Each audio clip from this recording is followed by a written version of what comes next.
Gloria a Dios. Dios es bueno. Soy muy repetitivo, pero es que me encanta decirlo, porque sé que Dios es bueno y se complace cuando lo reconocemos y sabemos que Dios es bueno y cuida de sus hijos, cuida de la creación, cuida de los pajarillos, cuida de todos aquellos que todavía no aceptan al Señor, sigue amándolo, sigue deseando y sigue esperando que se vuelvan a Él, ¿no? Pero es importante la actitud de la Iglesia en este sentido. Quiero seguir tratando, bueno, ante todo daros la bienvenida a todos. Es un placer, una dicha, un privilegio poder vernos de nuevo, estar juntos un día más. Las semanas ahora se hacen más largas, ¿verdad? Pero pronto volveremos a la normalidad. Pronto estaremos haciendo lo que hacíamos antes y que tanto echamos de menos ahora, ¿verdad? Bien, pues vamos ya con la meditación. Yo quiero continuar con el mismo tema que llevamos, no sé si son 2 o 3 semanas. Y el tema es crecer en el conocimiento de Dios. Y decía, vamos a hacer un pequeño resumen muy corto, decía que como creyentes tenemos una necesidad, yo diría más bien una obligación, de crecer cada día más en el conocimiento de Dios, de conocer cada día más su palabra, para así no ser engañados por nadie.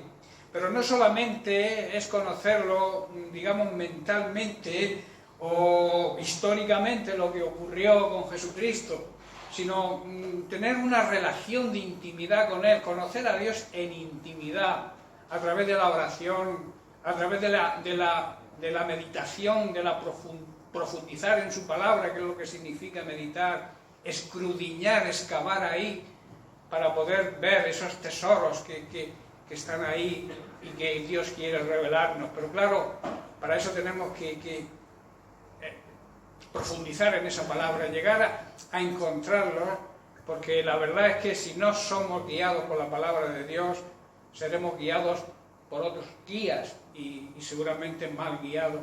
La palabra de Dios a través del Espíritu Santo es nuestra guía, es nuestro, digamos, nuestra brújula por donde debemos andar y conducirnos. Por eso la necesidad, y he dicho la obligación y la necesidad de conocer cada día más la palabra de Dios. Estábamos tratando este tema en la primera carta del apóstol Pablo a los tesalonicenses y decíamos que las enseñanzas de esta carta son de aplicación hoy para muchos de los aspectos de nuestra vida. En primer lugar, y hago un repaso rápido, el apóstol les recuerda a los contemporáneos la necesidad les habla de la persecución que estaban recibiendo, porque en esos momentos estaban siendo perseguidos, incluso estaban siendo perseguidos por los propios contemporáneos, por su propio pueblo, por sus propios, digamos, hermanos judíos. Les estaba explicando y haciéndoles entender que esa misma persecución era la persecución que habían tenido en el Antiguo Testamento los profetas de Dios, y decíamos que la persecución es una señal evidente de que los cristianos son verdaderos. Si no hay persecución, hay un problema. Si somos perseguidos, y somos perseguidos por predicar el Evangelio, por vivir una vida de acuerdo a la palabra de Dios, seremos, dice la Biblia, que seremos bienaventurados, dichosos, felices. Pablo afirma que seremos perseguidos en su carta, que seremos perseguidos por los de fuera, por la gente que nos rodea, que no conoce aún a Cristo. Nosotros los llamamos la gente del mundo, la gente que sigue el sistema mundano de estas personas que no conocen a Dios y que van, como yo suelo decir, a su bola. No les importa a Dios ni nada relacionado con Él. Así es como vive la sociedad de hoy en día, y así es como les va, ¿no? No tenemos nada más que ver las noticias, los telediarios. Bueno, ahora no se llaman telediarios, se llaman noticias de una cadena o noticias de otra, pero en realidad todos son malas noticias.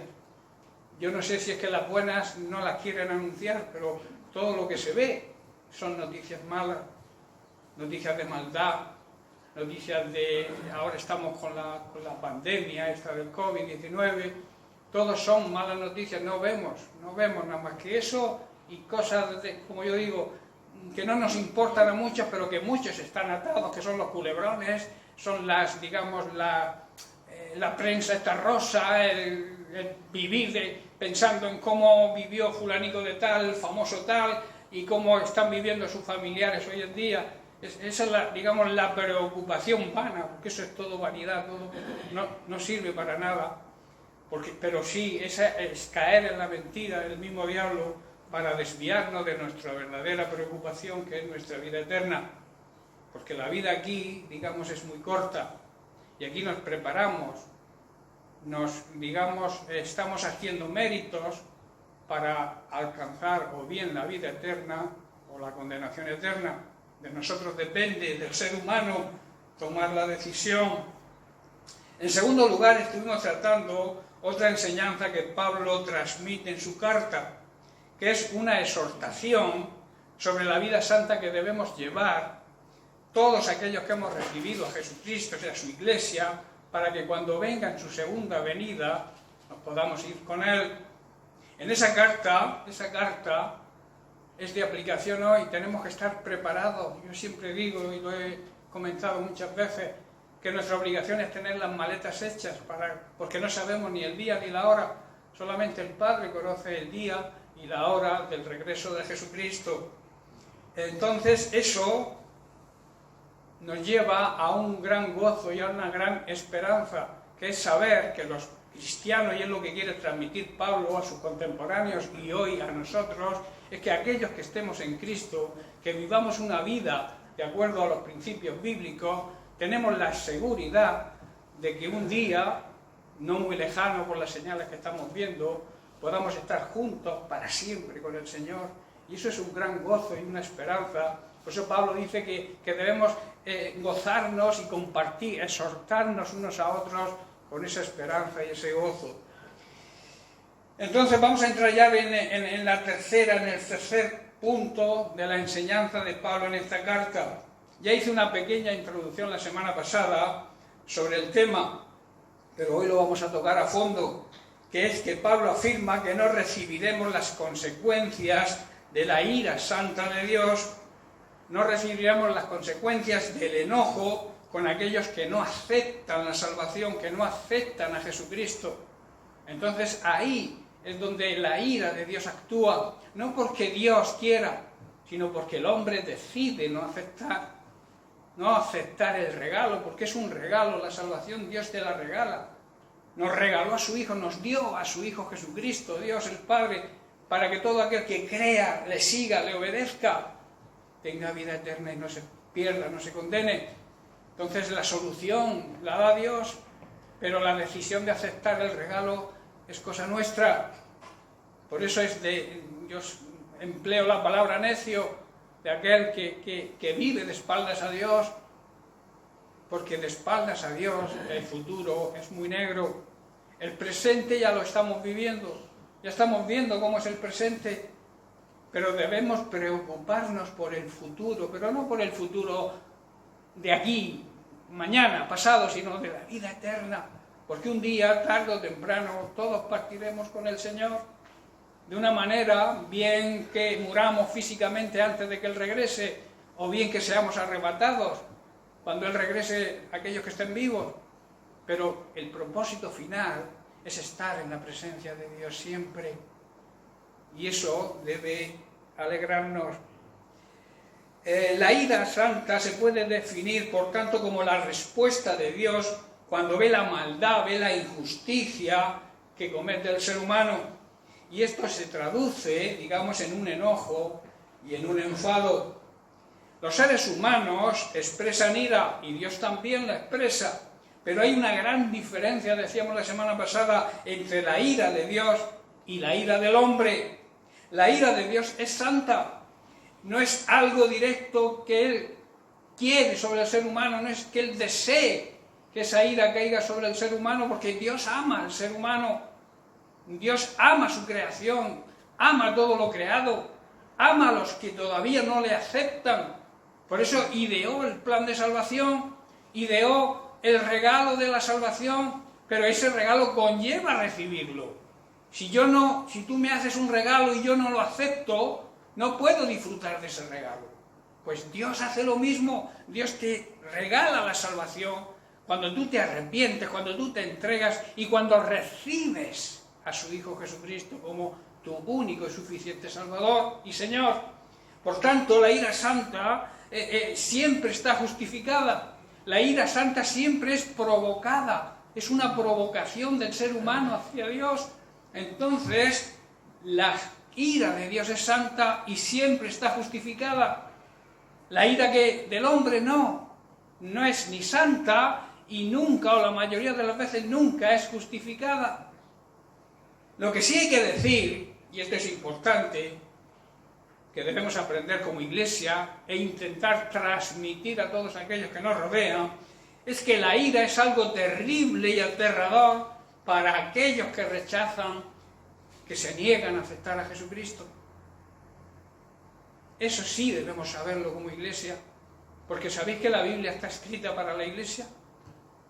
Mucha gente dice que la Biblia está escrita para el ser humano que no le conoce. No, la Biblia está escrita para los creyentes, para que actuemos y demos testimonio para que los de afuera puedan entrar dentro. ¿Me estáis comprendiendo? Entonces debemos asumir que la ira de Dios, el enojo, el enfado de Dios contra aquellos que rechazan a Cristo, debemos transmitirlo a la gente que nos rodea, claro, con amor, con templanza, con dominio propio, en el espíritu, porque si es en tu carne, quizá que hagas daño más que otra cosa, pero si tú andas en el espíritu y tú transmites todo esto al mundo que te rodea, llegará el día, y lo acompañas con tu testimonio, llegará el día en que ellos acepten a Jesucristo. Y ese es nuestro trabajo como Iglesia. Pero debemos saber que solo aquellos que están cubiertos por la sangre del Cordero, por esa sangre que se derramó en una cruz en el Calvario, y todos aquellos que han aceptado a Jesucristo como el único y suficiente Salvador, pueden estar seguros, quiere transmitir Pablo, de que la ira de Dios nunca caerá sobre ellos. Si la ira de Dios cae sobre alguien que supuestamente es cristiano, es porque no es un cristiano verdadero, es porque se ha hecho religioso, pero no creyente, discípulo. Discípulo es aquel que sigue las enseñanzas del Maestro. Nosotros debemos aprender de lo que Cristo nos enseñó y nos enseña hoy a través de su palabra, y debemos creerlo, debemos aceptarlo y debemos vivirlo, que es lo importante, porque no es conocer mentalmente lo que Dios quiere, sino conocerlo, transmitirlo a nuestro ser, más importante que es nuestro interior, nuestro corazón, y obrar en consecuencia, actuar. En Romanos 5, versículos 8 y 9, Pablo hace una tremenda afirmación. Dice, mas Dios muestra, en otra traducción dice, demuestra su amor para con nosotros, en que siendo aún pecadores, Cristo murió por nosotros. Cristo muere por el pecador. El remedio para el pecado es el arrepentimiento y el aceptar lo que Jesucristo hizo. No tenerlo, como he dicho al principio, como un simple conocimiento intelectual o mental, sino creerlo de verdad en el corazón e intentar transmitirlo a todos aquellos que nos rodean. Dice el verso 9, pues mucho más estando ya justificados en su sangre, por él seremos salvos ¿de qué? De la ira de Dios.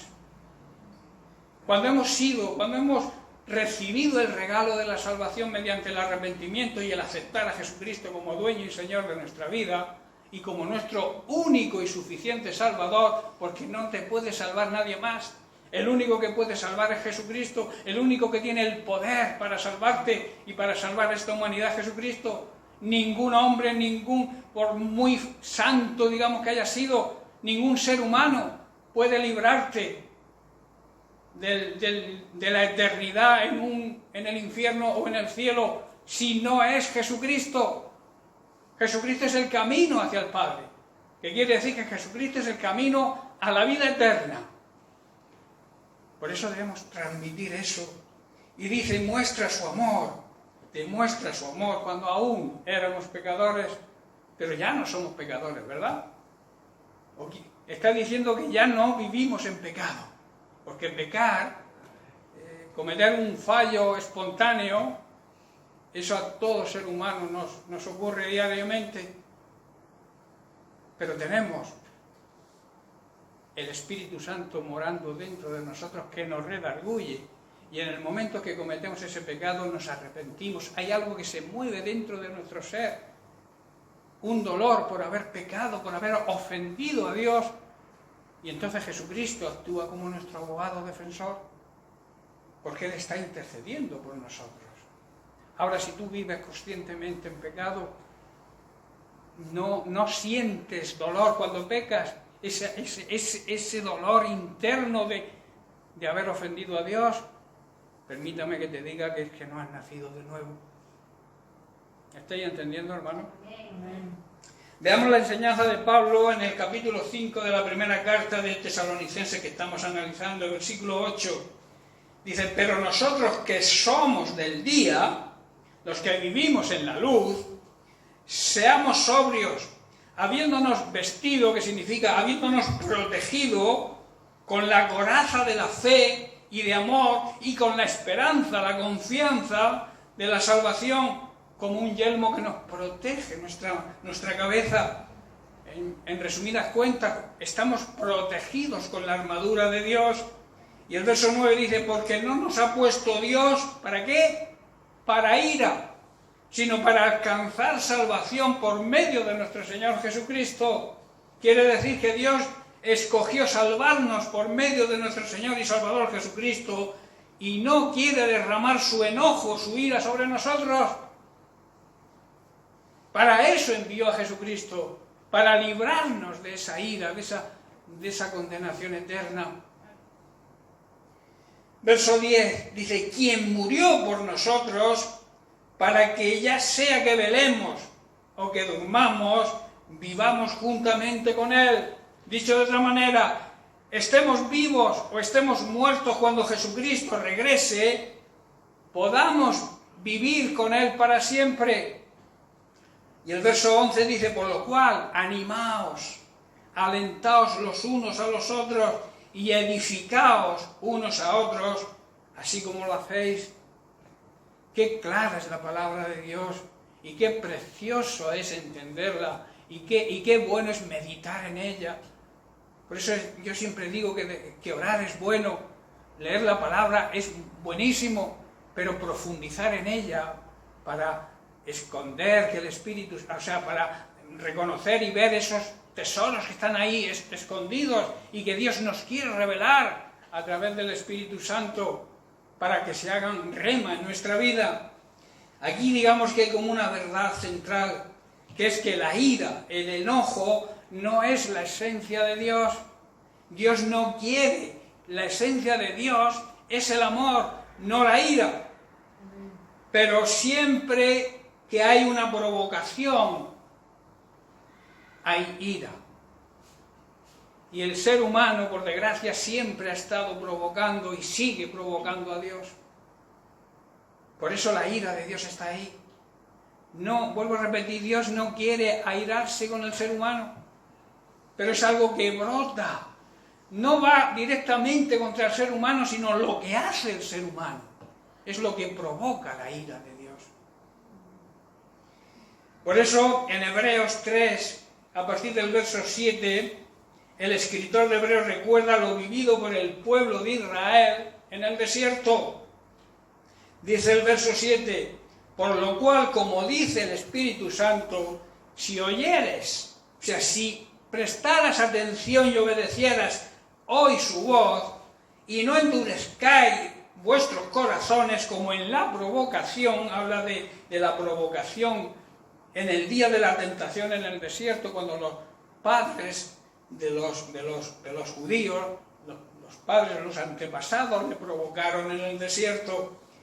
Y el verso 9 dice, donde me tentaron vuestros padres, me probaron, a pesar de ver mis obras durante 40 años, protegiéndolos, defendiéndolos, haciendo milagros en el desierto. dándoles agua, protegiéndolos del sol con una nube, por la noche con un llama de fuego. Comieron maná, pan del cielo. Comieron luego cuando se hartaron de maná, empezaron a criticar y a protestar, y entonces Dios les mandó codornices, carne, hasta que dice que les salía por las orejas. Dios siempre es fiel, y el hombre, ser humano, sigue rechazándole y sigue provocándole. Dice el verso 10, a causa de lo cual, o sea, por esa provocación, me enojé contra esa generación y dije, siempre andan vagando en su corazón y no han conocido mis caminos, no han querido seguir mis consejos. Está diciendo, por tanto juré en mi ira que no entrarán en mi reposo, que no entrarán en un lugar de refrigerio donde Dios quiere que estemos aquí en esta tierra y disfrutemos después la vida eterna con Él, en ese reposo, en esa paz, que es estar junto a la presencia de Dios. Luego el mismo escritor de Hebreos se dirige a sus contemporáneos y a nosotros hoy, porque esto es de aplicación para hoy también, en el capítulo 3, los versículos 12 y 13, dice así, mirad, que significa prestar atención, estar alerta, hermanos, que no haya en ninguno de vosotros corazón malo de incredulidad, que no seáis incrédulos, que tengáis fe para apartaros, o sea, no tengáis un corazón de incredulidad para apartarse del Dios vivo, no tengáis un corazón lleno de maldad e incrédulo que nos aleje de Dios. Y el verso 13, antes bien, exhortaos los unos a los otros cada día, entre tanto que se dice hoy, para que ninguno de vosotros se endurezca por el engaño del pecado. Hermanos, el pecado endurece el corazón, el pecado endurece nuestra vida, el pecado rompe la relación, la intimidad con Dios. Si tú vives en pecado es imposible que puedas tener una relación de intimidad con Él, porque a mí se me caería la cara de vergüenza poder acercarme a Dios, al Creador del universo, a mi Padre Celestial, aquel que me dio la oportunidad de la salvación, y yo vivo en pecado. Yo no podría acercarme a la presencia de Dios para pedirle nada. ¿Estáis entendiendo? Amén. Porque lo demás es hipocresía. Lo demás es, si yo no soy digno de acercarme a la presencia de Dios, somos dignos de acercarnos mediante el arrepentimiento y a través de Jesucristo, sí, somos dignos, somos merecedores de acercarnos al trono de la gracia. Pero si vivimos en pecado, difícilmente, imposible poder tener comunión de intimidad con Dios. Puede que el engaño, quizá el autoengaño, te haga ver a ti que sí, que tú puedes seguir alabando a Dios, que puedes orar a Dios, aunque vivas en pecado. Dios te ama, te espera con los brazos abiertos, aunque sigas viviendo en pecado, aunque seas terco y sigas ahí. Pero si no te arrepientes y se cierra la puerta ya no se va a abrir. Por eso, mientras que la puerta esté abierta, mientras que tengamos la oportunidad de entrar por esa puerta del arrepentimiento y llegar ante Jesús, aprovéchalo, porque llegará el día en que esa puerta se cerrará y será imposible. No sé si estáis entendiendo y la importancia que esto tiene. Esto no es, digamos, una fábula, esto es una realidad que va a ocurrir y va a ocurrir bien pronto, porque las promesas de Dios se cumplen siempre, y Él dijo que volvería y volverá. Y además dejó escritas una serie de señales que ocurrirían antes de su regreso, y estamos viviendo, hemos vivido muchísimas de esas señales ya. Yo creo que estamos, como la Biblia dice, estamos ya en el dolor del parto. El parto significa el nacimiento, significa la venida de Cristo. y estamos ya en los primeros dolores, en los dolores de una mujer a punto de parir. Por eso, preparémonos, estemos alerta. Analizando la historia del pueblo de Israel, vemos que Dios manifiesta su ira primeramente contra su propio pueblo Israel. ¿Por qué? Por despreciar su amor y quebrantar su ley, la desobediencia, y se hicieron idólatras. Hubo violencia y practicaban la injusticia. Esto era la provocación. Asimismo, su ira se enciende contra los gentiles, contra los que no eran su pueblo. ¿Por qué? Por el maltrato y la persecución de estos pueblos al pueblo elegido por Dios, al pueblo de Israel. Y también por su idolatría, su orgullo, su crueldad y su maldad. Hoy estamos viviendo lo mismo. Esto se está produciendo hoy en día con la iglesia perseguida. Como comentaba la semana pasada, hay más de 50 países en el mundo que están sufriendo una tremenda persecución los cristianos. Y eso es hoy. No es en la iglesia primitiva que ya la tuvo esa persecución. Sigue siendo perseguida la iglesia verdadera. En el Nuevo Testamento la ira, el enojo, la indignación de Dios es provocada tanto por la maldad del ser humano como por la desobediencia a su palabra. En Romanos 2, versículo 5 al 11, Pablo expresa el juicio de Dios contra el pecado. Prestar atención que esto es importante. Jesús decía, de cierto, que habría como un paréntesis para llamar la atención, es decir, lo que voy a decir a continuación es de gran importancia, y lo que yo voy a decir hoy, que no lo digo yo, lo dice la palabra de Dios, lo dice el mismo Dios, es de gran importancia.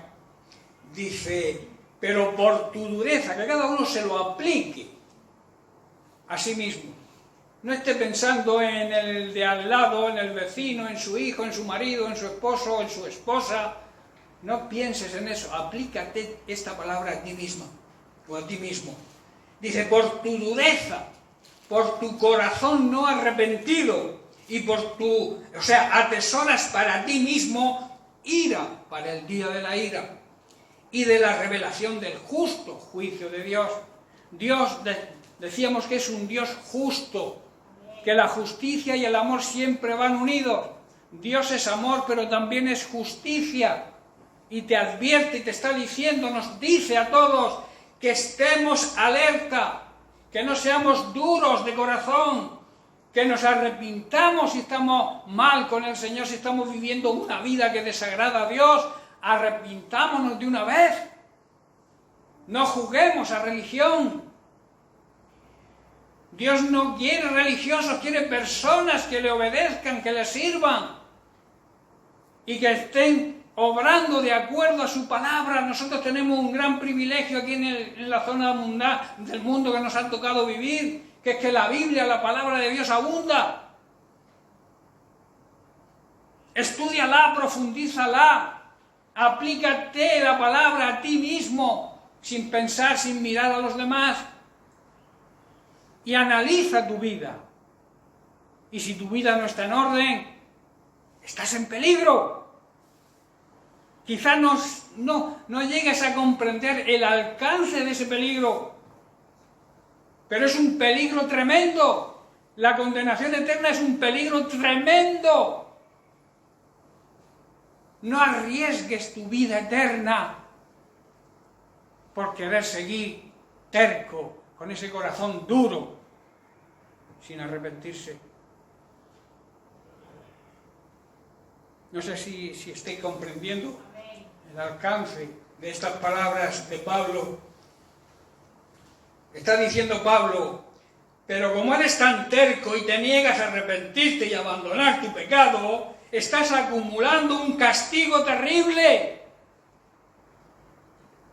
No seas terco. Arrepiéntete, pues se acerca el día de la ira de Dios, se acerca el día en que Jesucristo va a recoger a su iglesia, y su iglesia, como decíamos, tiene que ser una iglesia limpia, blanca, resplandeciente, sin pecado.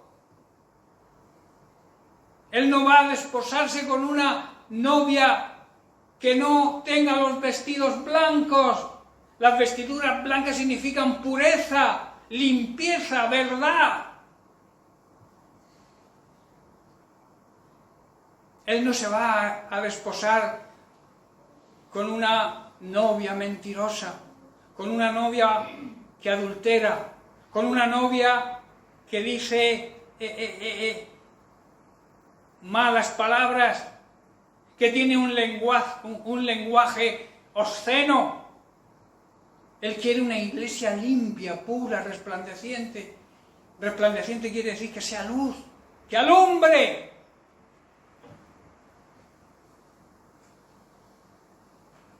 Verso 6, el cual Dios, administrando su justicia, el cual Dios pagará a cada uno conforme a sus obras, a sus propias obras. Tú no te podrás justificar ante Dios diciendo: es que la culpa es de mi marido, es que la culpa es de mi esposa, que es muy terca, muy... No, nos va a juzgar a cada uno por nuestras propias obras. Yo no me voy a poder justificar ante Dios si yo obro mal y decirle que es por culpa de otra persona. Por eso nosotros tenemos que analizarnos a nosotros mismos, examinarnos a nosotros mismos. Es muy difícil esa postura, es más fácil examinar a los demás. Pero Dios te llama, la palabra de Dios te dice que te tienes que examinar a ti mismo. Debemos examinarnos a nosotros mismos y ver en qué fallamos y cambiar. Si necesitas arrepentirte, arrepiéntete. Si necesitas pedir perdón, pide perdón, que eso es de valiente. Hay personas que les cuesta mucho pedir perdón. Están atados al rencor. Y claro, esa atadura solamente la puede romper Jesucristo. Si tú vives de espaldas a Jesucristo, seguirás atado. Pero si tú te vuelves a Jesucristo, le pides fuerza, Dios Jesucristo te la va a dar. Y vas a poder perdonar. Y vas a poder ser liberado. Y también desatarás a la otra persona a la que tienes atada con tu rencor y tu falta de perdón. Él juzgará a cada uno según lo que haya hecho. ¿Ha quedado claro este punto? Que Dios no va a juzgarte a ti por la consecuencia de que tú actúes porque alguien te ha hecho algo. Te hagan lo que te hagan, tú tienes que actuar haciendo el bien.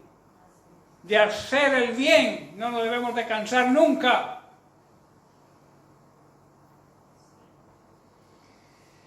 Verso 7, dando, dice, estamos todavía hablando del juicio de Dios sobre el pecado, dando vida eterna a los que perseveren ¿en qué? En hacer el bien.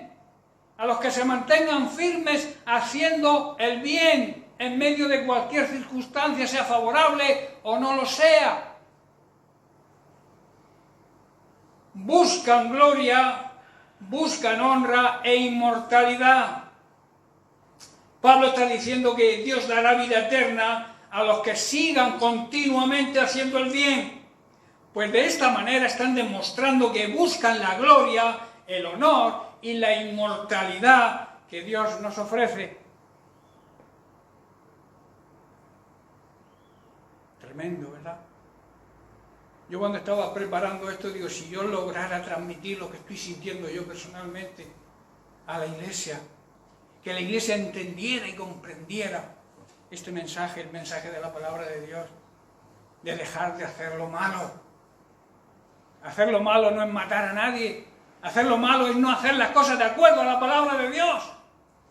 Eso ya se considera malo. Eso ya se considera maldad. Y la maldad es pecado. No hacer las cosas de acuerdo a la voluntad de Dios y a la palabra de Dios es no hacer las cosas bien.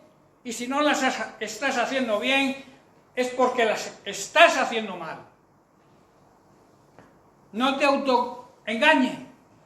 No intentes convencerte a ti mismo de lo que haces está bien, aunque no esté de acuerdo a la palabra de Dios, que es lo que hacen muchos. Verso 8, la otra parte, pero su ira, su enojo, estará con los contenciosos y los que no obedecen a la verdad, sino que obedecen a la injusticia y a la mentira. ¿Quién es el padre de la mentira? Satanás. ¿Quién es la verdad? Jesucristo. Está diciendo que su ira y su enojo irán en contra de aquellos que no aceptan a Jesucristo y que no aceptan la justicia, viven una vida de injusticia. ¿Sabéis que la injusticia es pecado? No ser justos con los demás es pecado, pero también todo pecado es una injusticia.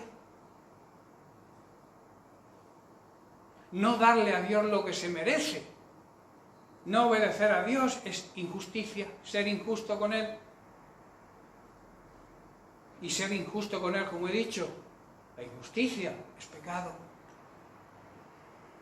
Está diciendo Pablo que derramará su ira y su enojo sobre los que viven para sí mismos, los que se niegan a obedecer a Cristo, la verdad, y en cambio viven entregados a la maldad, despreciando la palabra de Dios, despreciando a Jesucristo, despreciando a Dios. El verso 9 dice: tribulación y angustia sobre todo ser humano que hace lo malo. ¿Quién es el que hace lo malo? El que no hace lo bueno. Es de perogrullo, como yo digo. Si no es blanco, es negro. Y si es negro, no es blanco. Si tú haces el bien, no estás haciendo el mal. Pero si estás haciendo el mal, si no estás viviendo de acuerdo a la palabra de Dios, si no estás obrando de acuerdo a la palabra de Dios, estás haciendo el mal, lo malo. Por tanto dice que habrá aflicción y angustia para todos los que siguen haciendo lo malo, a pesar de las advertencias, tanto los judíos, o sea, tanto la iglesia, dentro de la iglesia hoy simboliza de aplicación hoy, y también para los que no son iglesia, para los gentiles.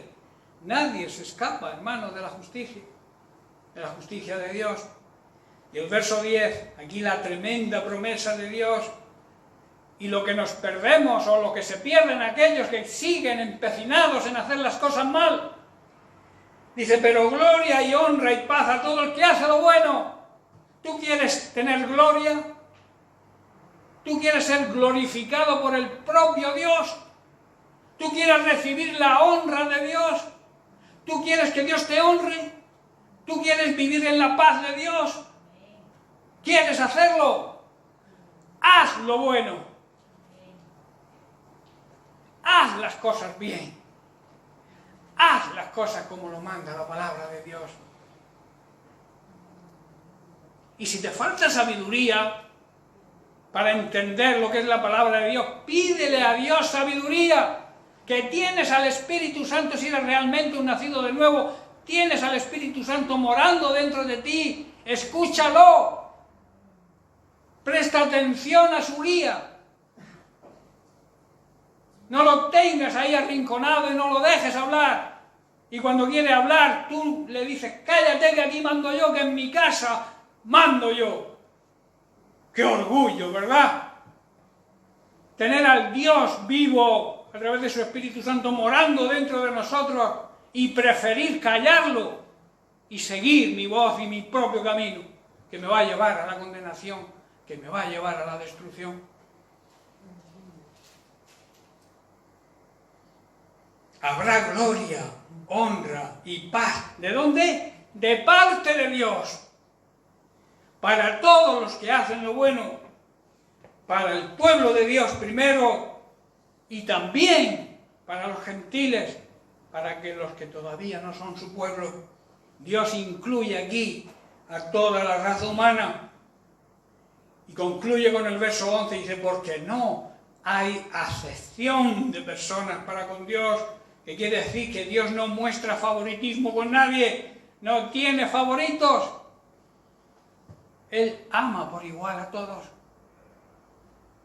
No me ama a mí más porque sea pastor que al último que se haya convertido, o incluso a los que no están convertidos. Dios nos ama a toda su creación de la misma manera.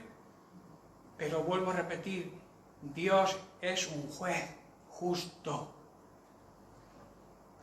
Y el amor, repito, y la justicia siempre van unidos. Provoca, por tanto, la ira de Dios toda impiedad, toda injusticia, toda inmoralidad. Hoy abunda la inmoralidad sexual. Se permite todo, el adulterio, la fornicación, que por desgracia también está metida dentro de la iglesia. Y no hay manera de echarla fuera. Echa raíces ahí. Y no hay manera porque tenemos un corazón duro. Y cuando tú echas una semilla sobre una piedra, ¿qué ocurre? Que no puede echar raíces. La palabra de Dios no puede echar raíces en un corazón duro.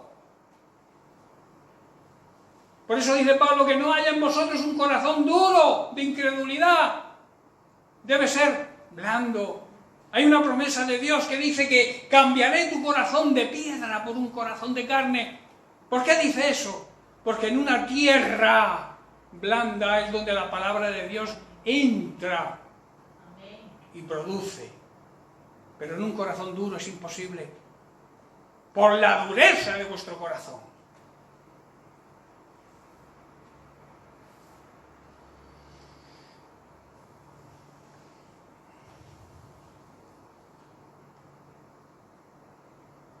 En definitiva, lo que provoca la ira de Dios, hermanos, es el pecado.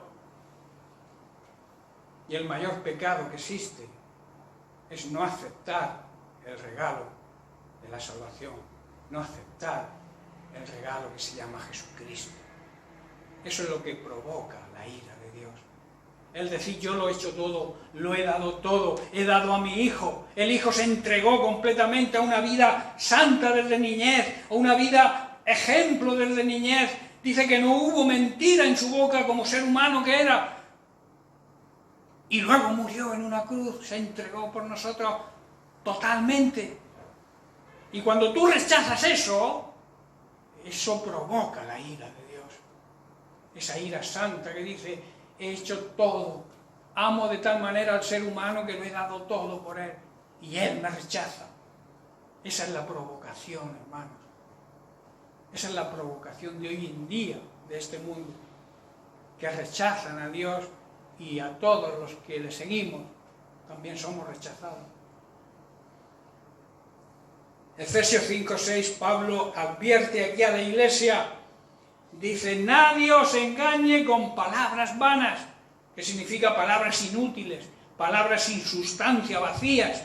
Dice, porque por estas cosas que he nombrado antes, por el pecado sobre todo, viene la ira de Dios sobre los hijos. Los hijos. Hago énfasis en esa palabra. Desobedientes. Es que yo soy un hijo de Dios y una vez salvo, siempre salvo, y yo haga lo que haga, la ira de Dios. No, perdona. Aquí está hablando de hijos. Que los hijos desobedientes son acreedores también de la ira de Dios. No solamente aquellos que no aceptan el regalo, sino los propios creyentes, la propia iglesia, el cristiano que dice que es creyente, que ha aceptado a Cristo, pero vive en desobediencia. Eso también provoca la ira de Dios.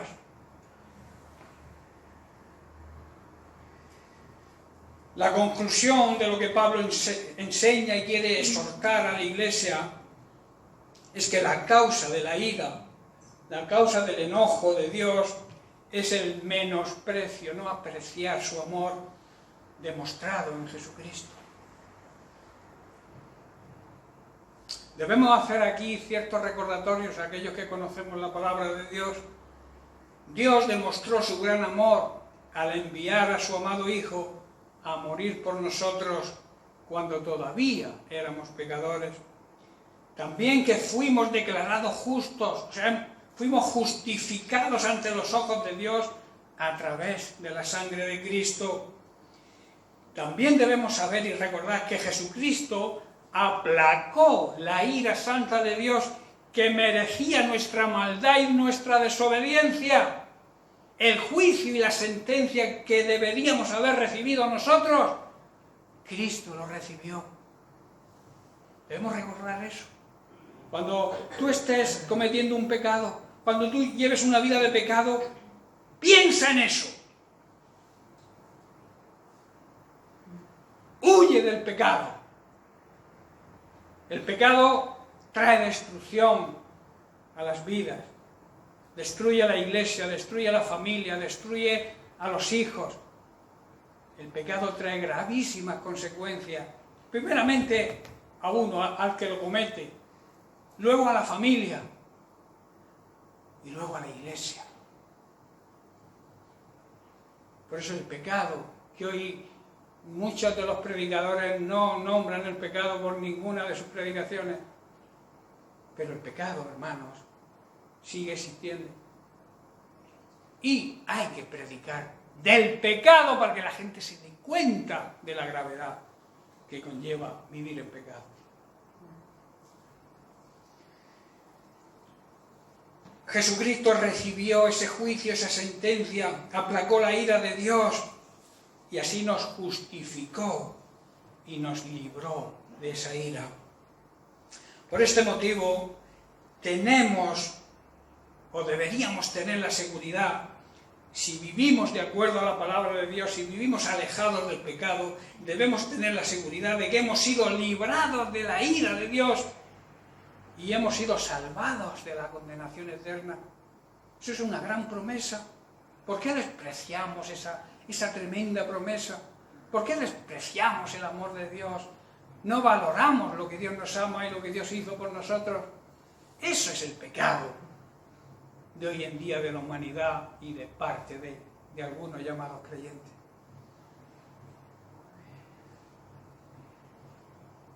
Por medio del sacrificio de Cristo, hermanos, somos salvos de la ira.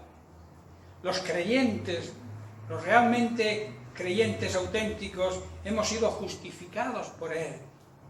Y hemos sido acreedores no de la ira, sino del amor y de su misericordia, mediante nuestro arrepentimiento y nuestro reconocimiento de que en Jesucristo recibimos la salvación. Los creyentes, los cristianos verdaderos, los que hemos sido justificados ante el Padre por medio de Cristo, estamos excluidos de las consecuencias de la ira y el enojo de Dios. Eso es una realidad. ¿Por qué no vivimos de acuerdo a este principio? ¿Por qué no vivimos aceptando el señorío de Cristo? Cristo nos ama. Cristo te ama a ti, me ama a mí, ama a toda la humanidad. Pero yo me imagino a nuestro Dios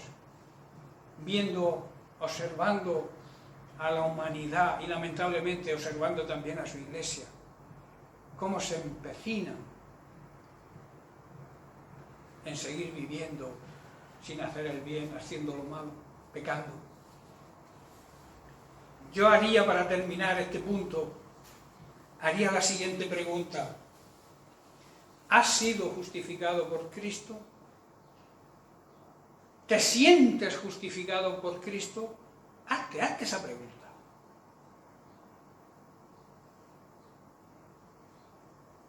¿Te sientes digno? ¿Te sientes acreedor al beneficio de la vida eterna? Si Cristo viniera ahora mismo, ¿te irías con Él? ¿Tienes la seguridad? Si la tienes, ¡gloria a Dios! Pero si no la tienes, tienes que hacer algo. Si no tienes la seguridad de que eres salvo,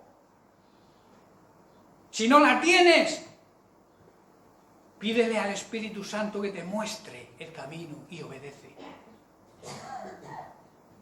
El camino no es otro que vivir una vida santa. El nacido de nuevo, una de sus cualidades es que ha sido transformado. Eres una nueva criatura en Cristo. Cuando te conviertes, todo lo viejo quedó atrás. Empieza una nueva vida. Si tu vida sigue siendo la misma, solamente que acudes a reuniones evangélicas ahora mismo, sigues haciendo lo mismo que hacías antes, no te sirve de nada. Por eso te vuelvo a decir, hazte la pregunta, ¿merezco lo que Jesucristo hizo por mí? ¿Me siento digno de acercarme ante su presencia sin sentirme culpable? Hermanos, el pecado hace culpable al ser humano. Si tú vives en pecado y no te sientes culpable, tienes un grave problema. Estás cauterizado. Yo el otro día me quemé cocinando, porque ahora cocino. Toqué la sartén que estaba caliente y me quemé el dedo. Y yo paso ahora mismo el otro dedo por encima y no noto. Porque la parte que me quemé ha sido cauterizada, ha perdido la sensibilidad. Y eso es lo que le ocurre hoy a muchos creyentes, que se queman con el fuego del pecado y se cauteriza su conciencia, acallan la voz del Espíritu Santo, no sienten la voz de Dios, porque el pecado ha hecho mella en sus vidas. Y como no hay un propósito real y auténtico de dejar el pecado, pues vienen las consecuencias. Yo soy cristiano, yo me convertí hace 50 años, pero no tengo paz. No tengo esa paz en que, aunque haya problemas, que la paz significa vivir con la conciencia tranquila, aún en las circunstancias peores que estemos atravesando. Eso es la paz del Señor, esa paz que Jesucristo nos regala. Mi paz os doy, mi paz os regalo. Y mi paz no es la misma paz que ofrece el mundo, es diferente. Yo os ofrezco la paz con Dios, la reconciliación con el Creador, la reconciliación con nuestro Padre. Es lo que nos ofrece Cristo mediante su sacrificio. Si no vives en esa paz es porque no has entendido lo que Cristo hizo por nosotros.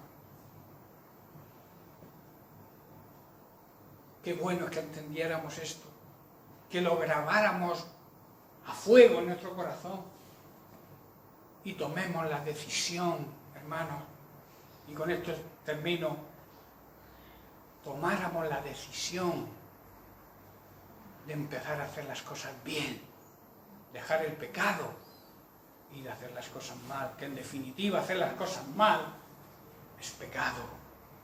El que sabe hacer lo bueno, el que sabe hacer el bien y no lo hace, le es contado como pecado.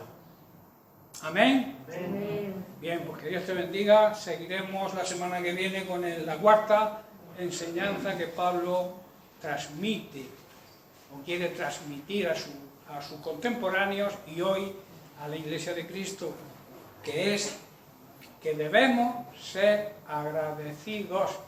Ese será el tema de la semana que viene. Como he dicho, que Dios te bendiga. Amén.